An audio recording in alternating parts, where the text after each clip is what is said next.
ಒಂದು ದಟ್ಟವಾದ ಕಾಡಲ್ಲಿ ಹುಲಿ ಮತ್ತು ಕತ್ತೆ ಜಗಳ ಆಡ್ತಾ ಇದ್ವು. ಕಾರಣ ಏನಪ್ಪ ಅಂದರೆ, ಕತ್ತೆ ಹುಲಿಗೆ ಹೇಳುತ್ತೆ, ಈ ಕಾಡಿನಲ್ಲಿರೋ ಎಲ್ಲ ಹುಲ್ಲು ನೀಲಿ ಬಣ್ಣದ್ದು ಅಂತ. ಆಗ ಹುಲಿ ಕತ್ತೆಗೆ ಹೇಳುತ್ತೆ, ನಿನಗೇನಾದರೂ ತಲೆ ಕೆಟ್ಟಿದೆಯಾ? ಕಾಡಿನಲ್ಲಿ ಅಲ್ಲ, ಈ ಭೂಮಿ ಮೇಲೆ ಎಲ್ಲೆಲ್ಲಿ ಹುಲ್ಲಿದೆಯೋ ಅವೆಲ್ಲವೂ ಹಸಿರು ಬಣ್ಣದ್ದು ಅಂತ. ಹುಲಿ ಮತ್ತು ಕತ್ತೆ ನಾನು ಹೇಳಿದ್ದೆ ಸರಿ ಅಂತ ಗಂಟೆಗಟ್ಟಲೆ ವಾದ ಮಾಡ್ತಿರ್ತವೆ. ಹೀಗೆ ತುಂಬ ಹೊತ್ತು ವಾದ ಮಾಡಿದ್ಮೇಲೆ ಕತ್ತೆ ಹುಲಿಗೆ ಹೇಳುತ್ತೆ, ನಮ್ಮಿಬ್ಬರ ಮಧ್ಯೆ ಈ ವಿಷಯಕ್ಕೆ ಜಗಳ ಯಾಕೆ? ಹೇಗಿದ್ರೂ ನಮಗೆಲ್ಲ ಒಬ್ಬ ರಾಜ ಇದ್ದಾರೆ ಅಲ್ವಾ, ನಾವು ಅವ್ರ ಹತ್ರನೇ ಹೋಗಿ ಕೇಳೋಣ ಅಂತ ಹೇಳಿ ಹುಲಿ ಮತ್ತು ಕತ್ತೆ ಕಾಡಿನ ರಾಜ ಸಿಂಹದ ಹತ್ರ ನ್ಯಾಯ ತೀರ್ಮಾನಕ್ಕಾಗಿ ಬರ್ತವೆ. ಇವರಿಬ್ಬರ ಈ ಜಗಳವನ್ನು ಅಂತ್ಯಗೊಳಿಸುವುದಕ್ಕೋಸ್ಕರ ಸಿಂಹ ನ್ಯಾಯ ತೀರ್ಮಾನ ಮಾಡಲಿಕ್ಕೆ ಶುರು ಮಾಡುತ್ತೆ. ಆಗ ಮೊದಲು ತಾನೇ ಮುಂದೆ ಬಂದು ಕತ್ತೆ ಹೇಳುತ್ತೆ, ನೋಡಿ ಮಹಾರಾಜರೇ, ಈ ಕಾಡಿನಲ್ಲಿರೋ ಹುಲ್ಲು ನೀಲಿ ಬಣ್ಣದ್ದು ಅಂತ ನಾನು ಎಷ್ಟು ಸಾರಿ ಹೇಳಿದರೂ ಹುಲಿ ನನ್ನ ಮಾತನ್ನು ನಂಬ್ತಾನೇ ಇಲ್ಲ.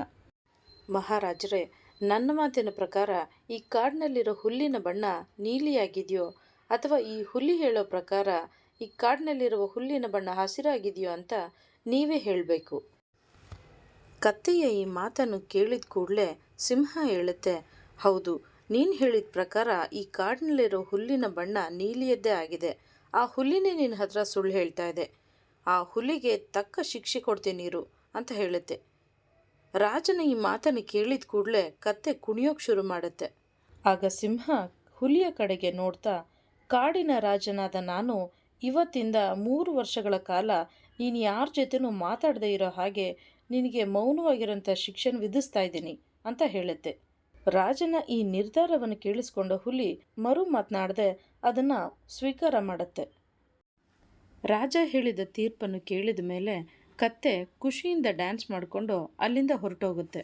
ಇಷ್ಟೆಲ್ಲ ಆದ ನಂತರ ಕತ್ತೆ ಅಲ್ಲಿಂದ ಹೊರಟೋದ್ಮೇಲೆ ಹುಲಿ ಸಿಂಹದ ಬಳಿ ಬಂದು, ಮಹಾರಾಜರೇ, ಕಾಡಿನಲ್ಲಿರೋ ಹುಲ್ಲಿನ ಬಣ್ಣ ಹಸಿರು ಅಂತ ನಿಮಗೂ ಗೊತ್ತು, ನನಗೂ ಗೊತ್ತು. ಆದರೆ ನೀವ್ಯಾಕೆ ಆ ಕತ್ತೆ ಹೇಳಿದ ಪ್ರಕಾರ ಈ ಕಾಡಿನಲ್ಲಿರೋ ಹುಲ್ಲಿನ ಬಣ್ಣ ನೀಲಿಯಾಗಿದೆ ಅಂತ ಒಪ್ಕೊಂಡ್ರಿ?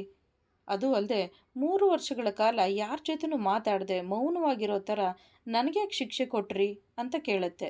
ಆಗ ಸಿಂಹ ಹುಲಿಗೆ ಹೇಳುತ್ತೆ, ಹುಲ್ಲಿನ ಬಣ್ಣ ಹಸಿರು ಅಂತ ನನಗೂ ಗೊತ್ತು. ಮತ್ತು ನಾನು ನಿನಗೆ ಶಿಕ್ಷೆ ಕೊಟ್ಟಿದ್ದು ಈ ಹುಲ್ಲಿನ ಬಣ್ಣ ತಪ್ಪಾಗಿ ಹೇಳಿದೆ ಅಂತಲ್ಲ.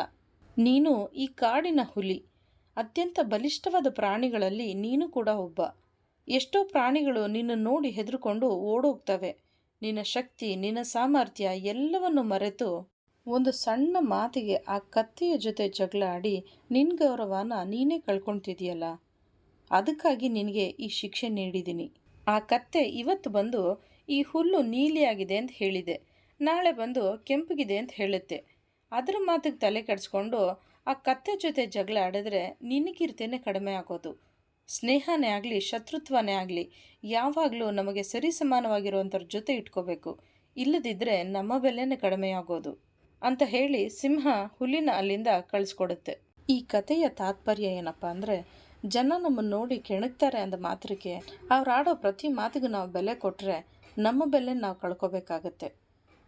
ಈ ಕಥೆನ ಇದುವರೆಗೂ ನೀವು ಪೂರ್ತಿಯಾಗಿ ನೋಡಿದ್ದೀರಾ ಅಂದರೆ ನೀವು ತುಂಬ ತಾಳ್ಮೆ ಇರೋ ವ್ಯಕ್ತಿತ್ವ ಅನಿಸುತ್ತೆ. ಇಷ್ಟು ಹೊತ್ತು ತಾಳ್ಮೆಯಿಂದ ಕತೆ ಕೇಳಿಸ್ಕೊಂಡ ನಿಮಗೆಲ್ಲ ಈ ಕತೆ ಇಷ್ಟ ಆಗಿದ್ದರೆ ನಿಮ್ಮ ಅಭಿಪ್ರಾಯನ ಕಮೆಂಟ್ ಸೆಕ್ಷನಲ್ಲಿ ಕಮೆಂಟ್ ಮಾಡಿ. ಮುಂದಿನ ವಿಡಿಯೋದಲ್ಲಿ ಮತ್ತೆ ಸಿಗೋಣ.